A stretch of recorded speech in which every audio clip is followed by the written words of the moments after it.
You guys know we're on the internet?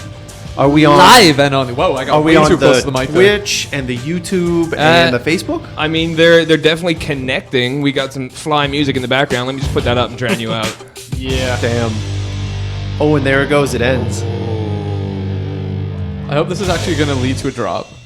No drop. Oh, that's literally the end of it. It's kind of a drop. It's called a new song. Yeah. All right. Well, speaking of drops, I don't want to drop the ball here. Oh, do a little intro. No. You do have it tuned to the SCORE Esports podcast. Are they tuning like radio? Yeah, there's a dial. Okay, right? yeah. They found got us it on dialed the in. internet. I am Colin McNeil, as always. We got Kyle Chatterson. Yo. We got Ryan Stratton. What's up? And for the first time ever, we have a special guest in the actual physical studio here at the SCORE Esports. We have Steve Maida. Sorry, no, that's not his full name.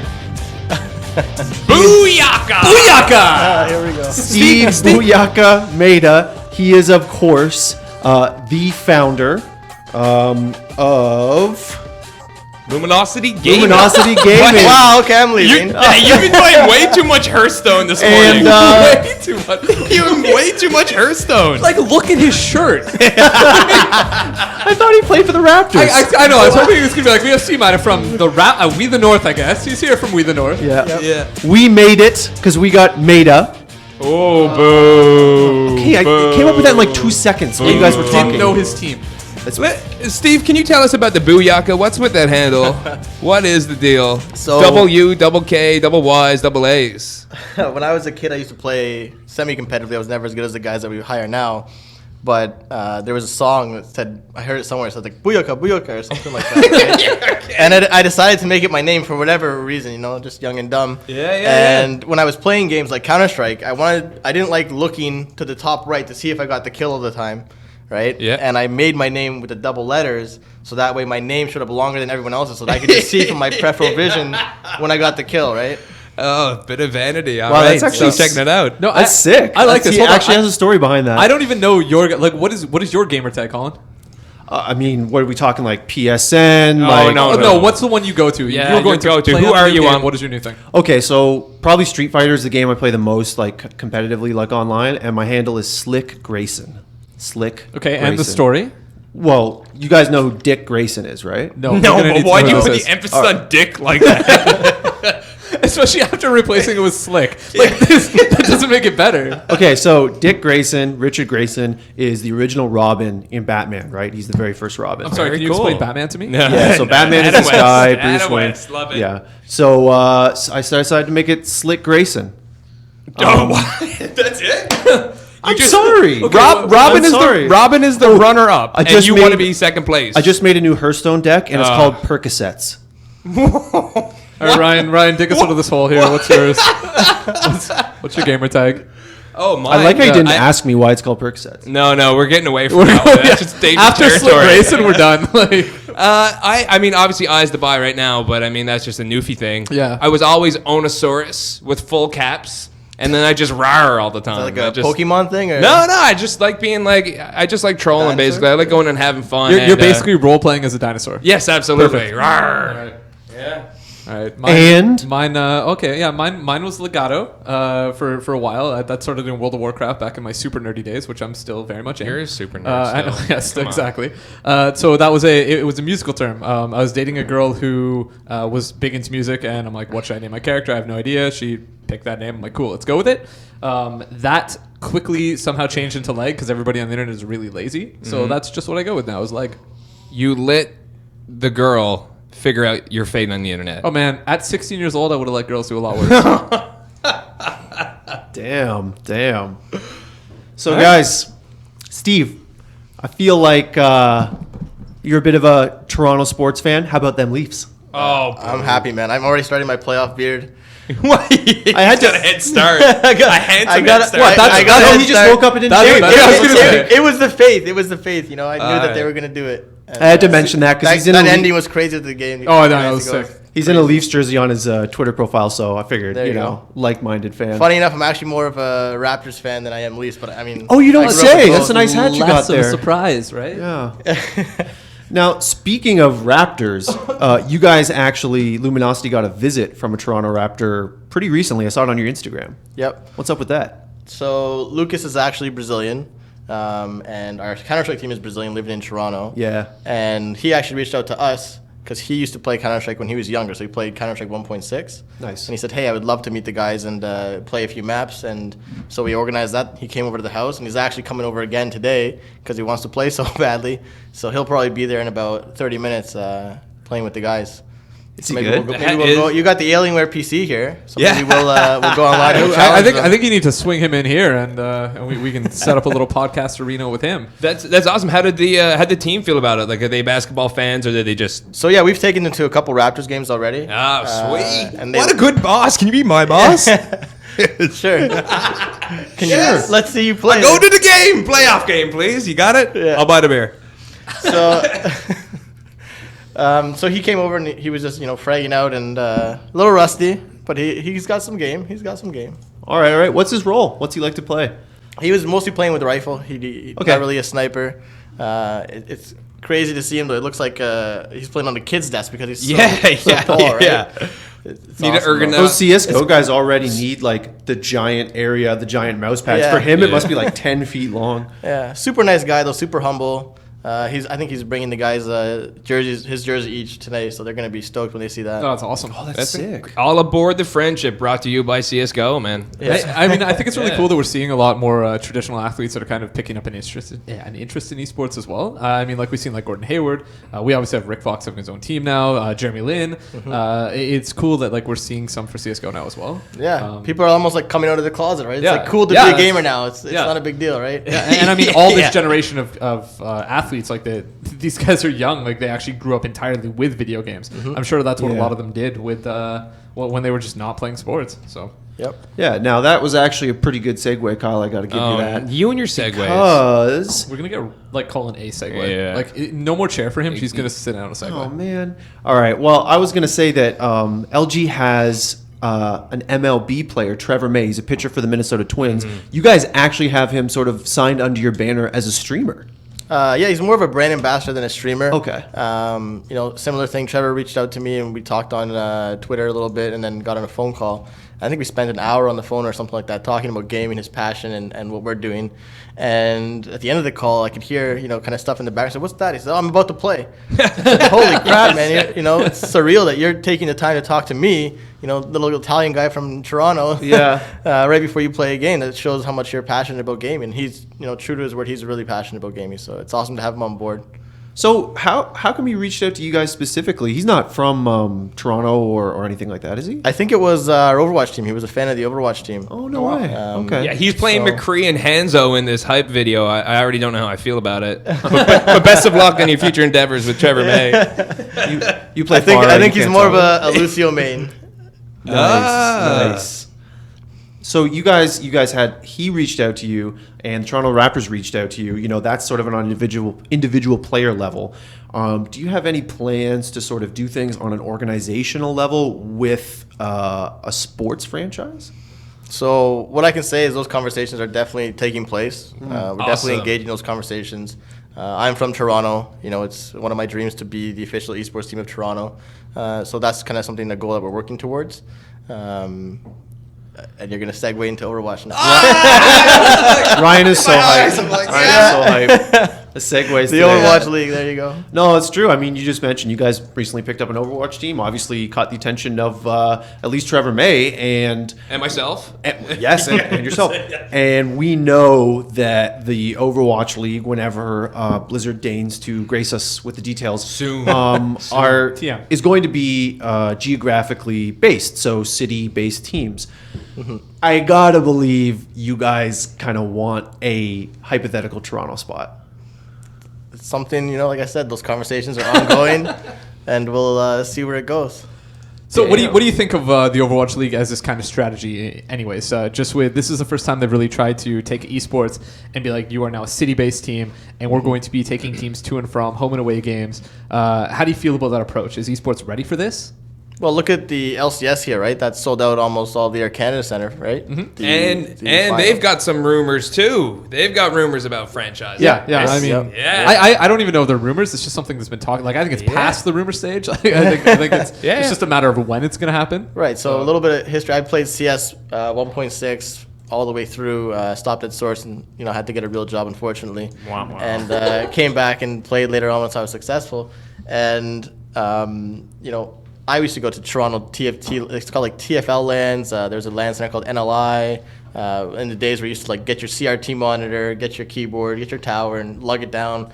Beg your mom to drive you down to the tournament. Yeah. And if you were lucky enough to win the tournament, you would get a mouse pad and maybe $100, right? So esports in Toronto has been alive and flourishing for a long time. People just didn't know about it, right?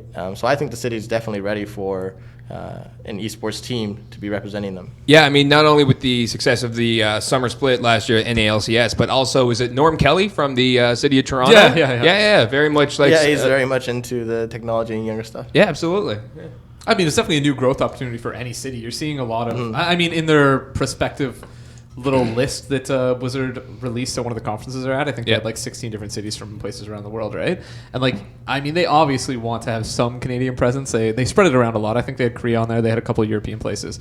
I guess the question that I just wonder is, can you make a return on that yet? Like, do you think there's enough growth available in Overwatch League to make it like viable for these teams if they buy in, or are we going to burn the first generation of investors?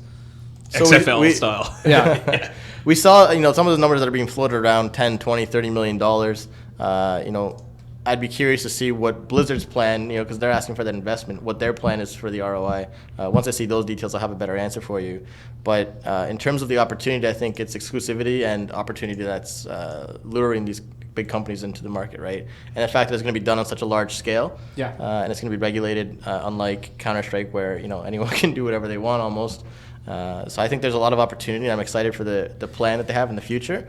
It's yet to be seen if the viewership is actually there and this can be a sustainable esport, right? If you look at Apex, which was a couple days ago, the finals, that was the first time we've seen like crazy viewership, right? Where it's actually been substantial. It was like 70,000 plus across a couple of channels, but that's in Korea, right, in Asia. So let's see what happens in America. I haven't seen a tournament run here where the numbers have been astronomical, where those kind of numbers make sense. But let's see. And do we get into a situation, because this happened in StarCraft, obviously they tried to fight it a few different ways, but it's currently happening in League of Legends, the Korean domination that ends up, does that kind of stymie the interest of North Americans and Europeans in the scene, if it's always kind of just like, well, the team from Seoul is going to stomp everybody? Well, at the end of the day, you're going to have representation in North America, right? A North American fan not going to cheer for a Korean team. They want a team here, right? So I think it doesn't curb the interest. It depends on what Blizzard makes as their rules for players coming in from Korea and China and everything like that, right? If they want to, limit it where you have to play in your region, then I don't think it'll be an issue. I think the markets will be separated, right? Yeah. But if you start having like teams like TSM who's looking for players, bringing in people from Korea, then others are going to start doing that, right? You're going to have to survive or die, be competitive, right? Yeah. Now, Steve, I want to bring it back a little bit. You were just talking about sort of how you got started in esports, playing these little LAN tournaments locally. How did you go from begging your mom to bring, as you say, like the keyboard and the tower and everything and win a mouse pad to founding an entire esports organization? Sure. So I used to work in the legal marketing sector in Toronto, and I was relatively successful. And I remember thinking one night I was working so hard, and every day I was just working, wake up, work, sleep. And I said, I don't remember what it really feels like to have fun and enjoy myself and relax and take a breather. So I started saying, what did I used to do to have fun? I used to play Counter-Strike. So I logged onto my old accounts and started talking to some of my buddies, and one of my friends was still playing Counter-Strike on a low-level pro team, and he talked about what I've been up to and what he's been up to, and he said, why don't you sponsor us for this event called I think it was like ClutchCon LAN or something like that. I said, what's involved in that, right? Okay, you got to pay for flights, you put your jerseys together, etc. And I went to the event. I remember saying to myself, holy crap, this is a hole-in-the-wall LAN event, and there's 50 to 100 people here playing with their computers. Esports is alive and well, and there's an opportunity here. And I said, why don't I create my own brand? So I, designed the logo, created a Twitter. I remember, manually following probably like 3,000 people a day by clicking on my phone. Nice. And then unfollowing the people who didn't follow back, and I kept doing that repeatedly all day until I had about 10K followers. Damn. And then all of a sudden, I hired a team with a CS team that was at the top of, I think it was at the time ESL or ESEA Pro League, right? Yeah. Or Invite, whatever it would be called, right? Before it transitioned to ESL. And it was like Lex, Anger, and a couple of those guys. Okay. And that was my first team, and we really pushed it hard. And that's how it started, man. And we started growing, got sponsors, and went from there. And then we signed the Brazilian team, and that blew up the organization quite a lot. And from there, it's just been nonstop. Man, he makes it sound easy. I kind of want to start my own. I want to go. Definitely not easy. A lot of 4 nights in a row without sleep type of thing. I want to talk about. I was passionate about it. So finding that first Brazilian roster, because obviously they brought a ton of eyes to your organization. They were very, very successful. How did you find them? Like, how did you guys get linked up? So the first time I ever saw them play was, I believe they were called Vox Eminar or something like that. And they didn't win their match when they come over to NA to play, but I could see the kind of the chemistry and how they played, that they were trade fragging, peeking together, playing together, moving as a unit type of thing. And I didn't really think much of it because I already had a team, and I'm a very, very loyal guy, right? I already have a team. I'm not going to go out looking for another team. Mm-hmm. And PTR was actually on our team at the time, and he messaged me one day because we were living in a house in Toronto, and he said, these guys are being paid like hundreds of dollars, like nothing. They're being like, they need support. Yeah. And I said, that's ridiculous. They're a good team with potential. Let's give them the opportunity. And my initial interest was not to sign them to Luminosity. It was to just help them, to give them an opportunity and provide for them and give them a real salary and see what they could do with it. And then we decided, later on that we would make LG, NA and LG BR. And when we did that and kind of announced it, then ESL came to us and said, no, you guys can't have 2 teams, conflict of interest, spectator confusion, all this stuff. And I'm sitting there saying there's other teams that already have this, so why are we being told that, right? But we had to make a decision, and I had actually told the Brazilian team that, we're going to have to, give you guys to another organization, find a new home for you. And my team actually came to me, and, they had a record of like 0-12 on LAN or something like that, or 1-12 at the time. And they said, look, Steve, you've been so great to us, you keep the Brazilian team. They'll be better for you. They'll be successful, and they'll bring more ROI to the organization. We'll go our separate ways, and we'll find a new home for us. And I said, okay. And, that's how it started. That's amazing. Now, that team you're talking about, that original Brazilian team, they ended up going to SK Gaming, and you picked up another squad, and they are also all Brazilian. Yep. I just can't give it up. Is there something in the water? Like, are they just like super good at CS? So I think, from my observation from NA teams versus South American teams or European teams, growing up, it was really evident that European teams were really good at Counter-Strike, had a different mentality. They had access to the tournaments almost weekly. They had, local LAN tournaments, whereas NA didn't have that really. And when I think about how the Brazilians were with, the now SK Gaming team, they were very dedicated. After they would lose a match, they would say instantly, let's go into the room and watch the demo right now and go over it. It was not about ego. They wanted to win and correct their mistakes, and everyone was open-minded. Just their passion, work ethic, and determination was something that I admired and really stood out to me versus when I had the NA team or have worked with other American teams. So I think that's one thing that really attracted me. And then the other thing is the fans are so passionate, and they really support Luminosity Gaming. So I said, it just makes sense there wasn't a lot of options at the time, right? And if you wanted to get a team like Virtus Pro or something like that, you're paying a lot of money for that, right? And it's a big risk right now. And for me, I saw these guys, I said, there's some talent here.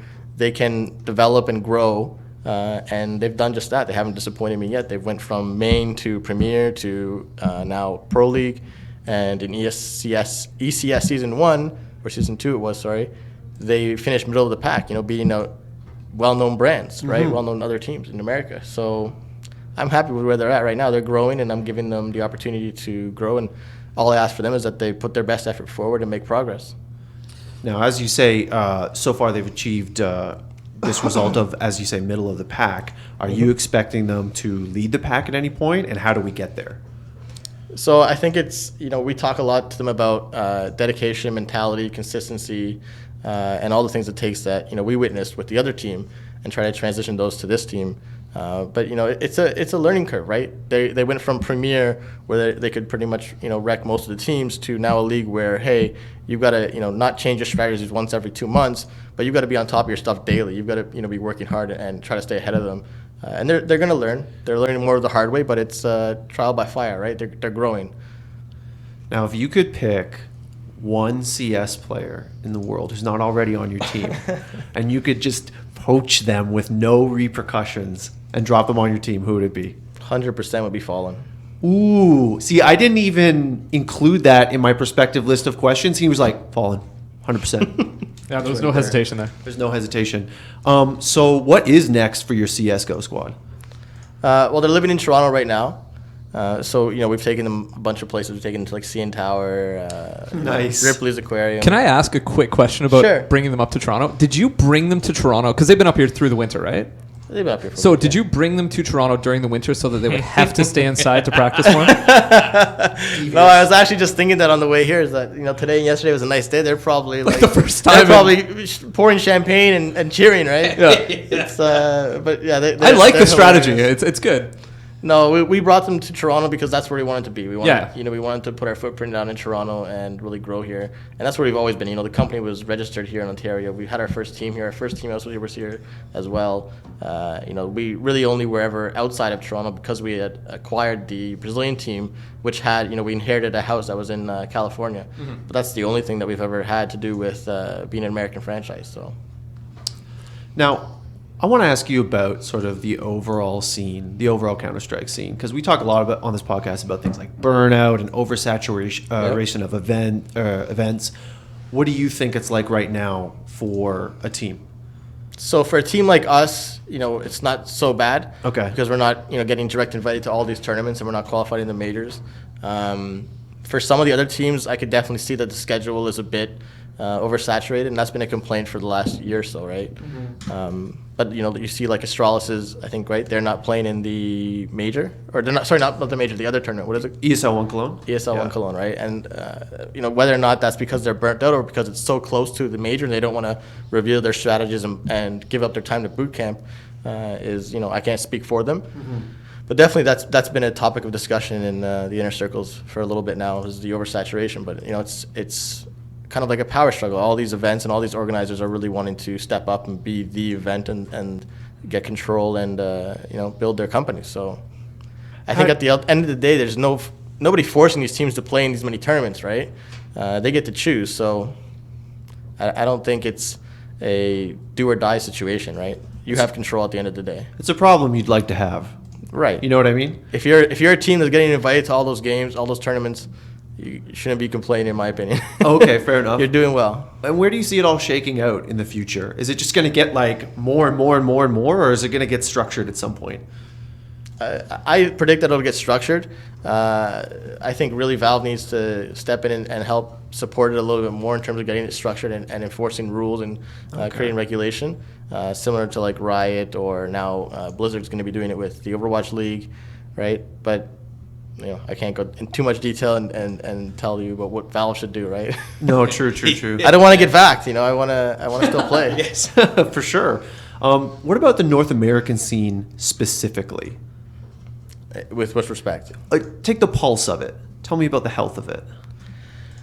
I think the North American scene has a lot of talent, right? A lot of talented players. I think this thing they suffer from is that they constantly switch rosters, right? They constantly, when something's not working, it's just, it's this guy's the problem, switch him, and then we're instantly going to be better, right? Okay. And then when that's not working, switch another guy, it'll be better, right? Okay. Whereas other teams like VP keep the same roster. NIP, same roster pretty much, right? They've made a couple changes recently, but they gave it a good run, right? They didn't just, after 1 month, say, okay, this guy's not working, and switch him. Same thing with our roster, the original SK roster, the original LG roster, sorry, now SK. And we didn't switch players for a long time. We were continuing placing like quarterfinals, semifinals, constantly being beat by Navi 16-14, 16-13. And, deciding to remove Steel and Bolt at the time was one of the hardest decisions I've ever made.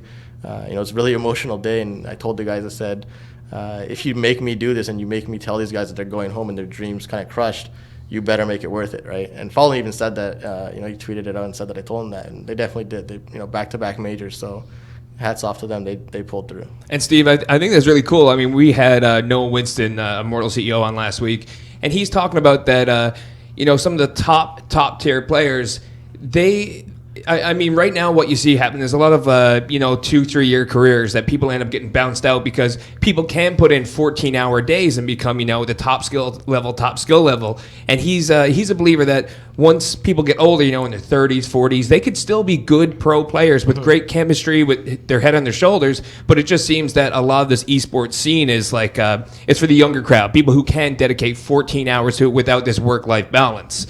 And, I mean, I like to believe that in the longevity and the holistic approach to this whole esports thing is that you can keep a roster and you can work on the communication and the chemistry and keep them together as long as you have that good work-life balance. And where do you sit on that? Like, working your guys as well as giving them free time like today to enjoy some sangria or champagne. So, sometimes I try to teach them balance, right? I think in life it's important to have balance. You can't sit on a computer from, 11 till 3 a.m. every night or stay up till 6 a.m. every night. I think it's important to have a schedule, to have a routine, and to take time to yourself and relax and go to enjoy life, right? Go to the Raptors game, go out for drinks with the guys and stuff like that, and have a life outside of just gaming. But they have a schedule and they do practice. They put in a lot of hours, right? Yeah. So as long as you're working hard and you're dedicated and you're not, slacking off, I think it's okay to go out and have fun. Cool. So I guess, do you feel like you need 10 hours a day to keep your mechanics high? Or once you have the mechanics, then it's just about, working on your own mental health and working with the team and communication, stuff like that? Do you think that you max out on your mechanics? I don't think you can set a number to it, right? Yeah. It's just about dedication and what you want and what your goals are as a player individually and as a team, right? If I know that, when I hold Catwalk on Dust 2, I keep getting peaked and that guy keeps wrecking me, I'm going to go practice. I'm going to ask my teammate, hey, we're done practice at 10 p.m., but can you come in the server with me and just go over that with me a little bit more and just run some dry runs and keep doing it until I get it good, right? It really depends on the person's dedication, right? That's what we look for when we're looking to pick up players as well. And we try to instill in our players that we currently have is that, I use Kobe Bryant as an example all the time. Everyone always says that when I say Kobe Bryant, they go, "Oh my God, here we go!" Right? Because I use him as an example. Tell me for the first time, like it's fresh. Tell me about Kobe. Right. I was watching, I think it was like Spike Lee's Doing Kobe or something like that. It's a documentary where they're talking about. I don't know if it's called that. I can't remember. Suggestive title. I like it. Right? Yeah. And they talk about how Kobe's in the gym before his team. Then they're done practice, he's still going. Then he plays the game and he's still going, right? And he's just working his butt off, and it's like icing his ankles from his house to the game because his ankles are so swollen and stuff like that, right? I said, this is the best player, arguably, in the world, working harder than everybody else still, right? I said, think about that for a second, right? If you want to be the best, think about what you need to put in, right? Think about the hours you got to put in. And, if you're sitting there at, 8 p.m. and your practice ends early and you say, I could either go work on this because I know it's a problem in the back of my mind and I can fix it, or I could go watch, the new episode of Prison Break or something like that, and you choose to go up, watch the new episode of Prison Break, right? Then your results will be in line with that decision, is my opinion. Now, if it was Game of Thrones, I'd say watch Game of Thrones. Prison Break, not so much. If it was theScore esports podcast, there you go. It's another hook. That's a wrap. Now, Steve, you've got a lot of presence in some smaller esports scenes. We've been talking about CS a lot on the scene, but you guys are in like WoW, you're in Hearthstone and things like that. What's the strategy behind that? So I believe personally that every game has its own niche market. And if we're in multiple games, we're pulling from all those niche markets and we're pulling fans from those markets towards Luminosity. And, I think you're going to see a transition over the next couple of years where it transitions from people being fans of, the players, right? So if I'm a fan of Fallen, lots of his fans went from LG to SK. Whereas in the future, I think it'll be that players or people are fans of the organizations, right? And that'll come as well when people start signing long-term contracts, 4 or 5 year deals like they do in the NHL because their favorite players staying there for a long time, right? Imagine Kobe Bryant left the Lakers, after a year or two of being there when he was successful. I wonder if a lot of those fans would have moved with him or if it stayed with the Lakers, right? So we're trying to create brand loyalty. Our hashtag is LG Loyal. For us, we want to hire people and players who represent our brand well, who are, just humble people, who work hard, who are successful, who can make themselves available to our fans and fans can have access to them to really get to know them. Okay. And that's one of our focuses as well with our content creation and stuff like that. Just to kind of jump onto this, with you saying the smaller teams and trying to build up like brand loyalty, How much do you see people changing their the focus of the games? I mean, a lot of these games we're seeing have lives of 2-3 years for some of the games. Larger games obviously get like 5, 6, 7. We haven't seen too much beyond that, aside from say Dota at this point, or CS:GO as an overarching game, but not necessarily each iteration of it.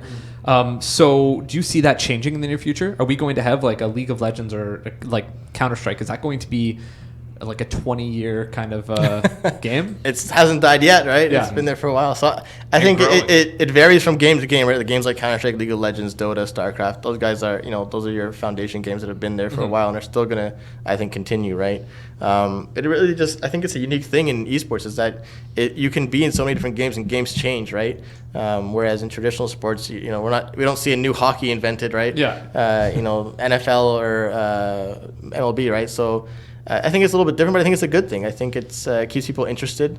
You could segue into the attention span of people nowadays and young kids nowadays compared to my generation before. So, but I'll leave it at that. I don't think it's a bad thing. I think that a lot of these esports have their time, and when they're, I guess, popular, you can get value from them, have a team in it, and if it dies, then move on. But I stay loyal to a lot of our games, right? Like World of Warcraft. But that's loyalty right there. We still got World of Warcraft players. Hey, World of Warcraft is where I started, so I appreciate that. I've got a burning question. When are you going to diversify into Rocket League? Is getting that there? I actually just got 2 emails on the way here from people who wanted to get us a Rocket League team. But for me, if I go into a game, I really want to be at the top of the charts, right? I want to get a top team. I don't want to be, the 7th, 8th, 10th place team. At least I try my best, right? Depends on availability. But when that opportunity comes, I'm not against moving into Rocket League at all. Well, it looks like we've actually got a user-submitted question here, which I think is actually a pretty good one. Is that YouTube? Yeah, YouTube Live. Daniel Gonzalez. Sorry, screen's a little far away from me. He said that you mentioned that switching rosters is an issue for NACS, but you also mentioned signing people for the long term. Is a beneficial thing somewhere where you hope to go. What are the pitfalls and potential problems of signing someone and hoping that they become the player that you think they can become? What are the pitfalls? And would it be expensive to hold out? Yeah, it's basically what's the cost. Verbatim, it's what's the cost of holding on to a player in hopes that they bloom. I like my version player, better. Right? Some players cost less than others. It depends on the success of the player. At Luminosity, we always try to tell players that as you grow, your salary, your contract will grow as well. Regardless if it's if you're stuck in at X amount of money for a year and your value is increased substantially. I don't like having a player feel like, hey, I know I'm worth way more, and you're keeping me on this contract, right? We try to work together and say, hey, look, you've earned this, you deserve this, and grow. But I think at the end of the day, this is a job, right? And a lot of these young guys are starting to learn that this is, I'm a pro player and it's a profession. I have to keep a schedule, I have to show up on time, I have to maintain my health, maintain my practice schedule. And if you're not doing your job and you're not performing, this is a very performance-based business, I try to stay away from it as much as I can and be loyal. But at the end of the day, it's performance-based, right? And if you're not performing after a certain amount of time, and I give the players a chance, I talk to them, I try to help them and say, what's going on? Why are you not performing? What's how to improve? This is what I see. What do you think? Maybe try working on this, and talk to the rest of the team. And they say, oh yeah, he's. For example, really extreme example, he's super toxic, right? Yeah. he's always complaining, he's always raging, and he loses focus and stuff like that. And you tell the player, that's your issue. And I think there's a lot of teaching that can go on in terms of life lessons, and how to be successful. Tell a player, hey, you're toxic and you're raging too much, and he says, well, I don't know how to fix it. Well, okay, now we've addressed the problem. Here's the steps I think you should take to actually implement and fix it. And if he fixes it, great. If he doesn't, right, and you've given him multiple chances, then I think it's fair that, hey, man, I was upfront with you. I told you, and you haven't improved, then we're going to be making a change, right? So I don't think there's too much risk in keeping a player, signing a player long term, and it just depends on him. If he plays and performs, then he stays. If he doesn't, then you have to move on eventually. I think this is awesome. We're looking at the more and more that we talk about this esports stuff and with different CEOs and stuff like that. It seems like it's taking this holistic approach, and honestly, Luminosity Gaming and the fact that you're the boss who's like, you know, people are people and you got to work with them and whatever. That's cool. I think that we're reaching like a maturity level, like a new level with this esports things, instead of just, you know, investing hard in a 17-year-old for 2 years, taking him for everything that he's worth and then put him back out in the You've got to world with no remember who you're skills. working with. You're working with young kids, most of them who've never had a job, right? Yeah. So if you're expecting him to be like, yes, sir, yes, boss, do it, like, you're out of your mind. It's not going to be that way, right? So it's sometimes very challenging, but you have to be very patient and, you know, generally, you know, you can teach them and they'll grow. Understanding boss who takes you to Raptors games. Sign me up. Sign me up. Kyle, are you listening? Steve, it sounds Not like... very well, Colin. Yeah. Not very well. Oh, your headphones are you having a problem there? Sorry, Technical sorry. problem? Now, Steve, it sounds like you're actually pretty hands-on with your team. You're talking a lot about interacting with them directly. Is that the case? 100%. I like to have a good beat on the players that we have and, to, you know, get ahead of problems, right? If I see someone who's losing focus or, you know, players are complaining and stuff like that, say on the team, people are shy. They don't like confrontation, right? Especially young guys. Yeah. So, you know, they'll a lot of times message me and say, hey, this guy is doing this guy's doing that. And you know, I just sort of pull the guy aside and talk to them. But definitely be hands-on, but, you know, within limits, right? I'm not going to tell them, like, this strategy was bad. Why did you do this? And I'm going to tell you guys what gun to use and stuff like that, right? I think that's bad. You've got to let them figure it out for themselves and trust that they're the ones who have the experience and the expertise, right? But I think in terms of leadership and growing as an individual, we have a lot to offer, and especially, you know, working with them hands-on helps us help them, right? So, Steve, who have been some of your mentors, or who are you connected with in the esports industry, like other team managers, team owners that sort of share like this vision? So I was kind of the new kid on the block, and you know, there was a few guys that helped me, but there was a lot of guys who just kind of turned their back on me and didn't really help me at all. Ooh, cutthroat. Yeah? Well, it is what it is, right? We were guys out of nowhere with no finances. We weren't, you know, we weren't a VC funded team, and all With of a sudden, passion and a dream. right? And all of a sudden, we've got the #1 team, and we keep recruiting guys who become popular and become a good team. You know, and we don't have the resources that other teams have. You know, I'm sure, you know, we're rubbing and knocking on people's boots that don't like it so much, right? But in terms of mentors and stuff like that, I would say my older brother, my father, that, you know, we come from a family of entrepreneurs, and, you know, a lot of my life lessons have been taught from them. Very cool. So yeah, I would say those people, and I have, you know, people that I read. I've gone to tons of the Tony Robbins and seminars and stuff like that. Chalk it up to Tony Robbins. This is another W for Tony Robbins, everybody. Yeah, he just keeps winning, right? Now, Steve, before we wrap this whole shebang up, is there anything that we did? These guys Booyaka! Booyaka! Can't let them forget. Can we please end on that? Booyaka. Is there anything that we didn't touch on that you want to talk about? Any shout outs you want to give? Anything you want to say at all? You know, just to the fans of Toronto in general, and to anyone who's listening who's a fan of Luminosity, I just wanted to say thank you for supporting us and being so welcoming, and I hope you continue to support us. You know, obviously shout out to our sponsors and to all of our players and staff who put in their hard work every day to make Luminosity what it is. Man, well, thank you so much for actually like coming physically into the studio. It's been a real pleasure. Thank you for having me. All right. Are we gonna, Colin? You gonna do an actual like? Yeah, he's rollout, not. or? He's not leaving. He's not on Skype. He's still right here. Yeah, exactly. What, you guys want me to do like a dad outro? I mean, isn't that what we usually do? I mean, I've been waiting for it. I don't know. Otherwise, I just keep going. This is the problem with expectations. Yeah. They're never met. For Ryan, Don't Kyle, do it for me. I already said I am this. doing it we for you. discussed this. And for Steve, still Oh, present in don't the let him studio. say goodbye for you. He's a bad guy. I am Colin McNeil, saying tune in next time to Score Esports Podcast, 1 p.m., twitch.tv/theScore Esports. Don't forget, tomorrow we've got the Nexus coming up, which is our League of Legends specific show. With the preview. All in one breath, GG. Oh, also, hey! What? We got a guest lined up for next week already. Make sure you check out. We'll be sitting down with Moses. We're parting the Red So, Sea. No, yeah. it's actually the real Moses. Sacrilegious on Passover. Why would you pick? I'm atheist. I'm sorry. God damn it.